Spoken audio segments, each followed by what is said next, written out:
In the world of classic racing cars, few vehicles can rival the prestige and beauty of the Jaguar D-Type.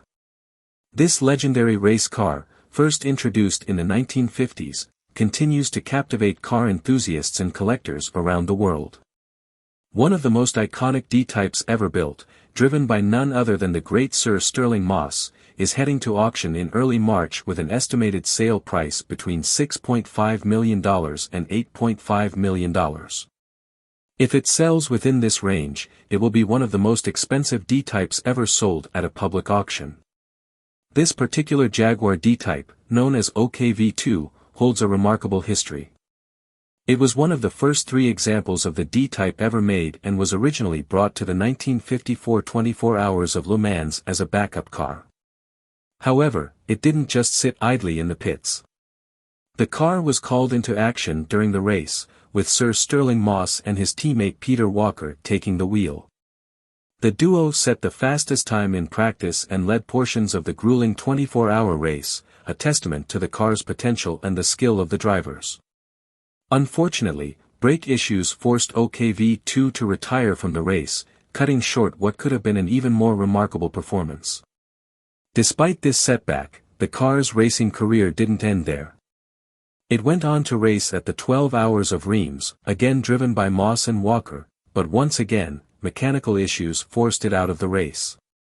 Throughout 1954, the D-Type was entered into various other races, showcasing its potential on tracks around Europe. By the end of the year, the car had been sold and continued its racing career under the ownership of Jaguar's PR manager. The car's competition resume grew even more impressive, as it participated in the Grande Prix de Portugal, Aintree, Goodwood, and Oulton Park, among other events.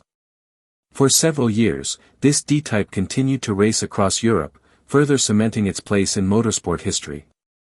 The car's journey took a darker turn in 1960 when it was sold to a new owner, Jim Cato. Tragically, during the Players 200 event at Mosport Park, the D-Type was involved in a crash caused by British driver Alastair Cameron Smith, which resulted in the fatal accident of the driver.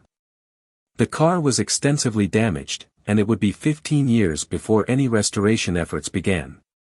In the late 1970s, work to rebuild the D-Type started, and by the 1990s, it was back on the racetrack, competing in several prestigious events, including the Goodwood Revival.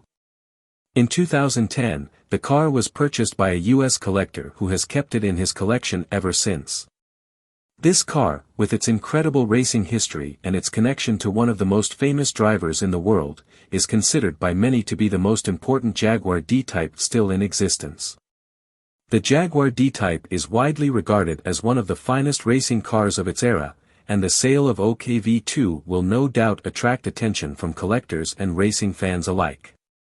While it may not fetch the astronomical price that the 1956 Sierra Leonean Leon's man's-winning D-Type did, which sold for $21.78 million in 2016, this particular car remains a highly significant piece of racing history.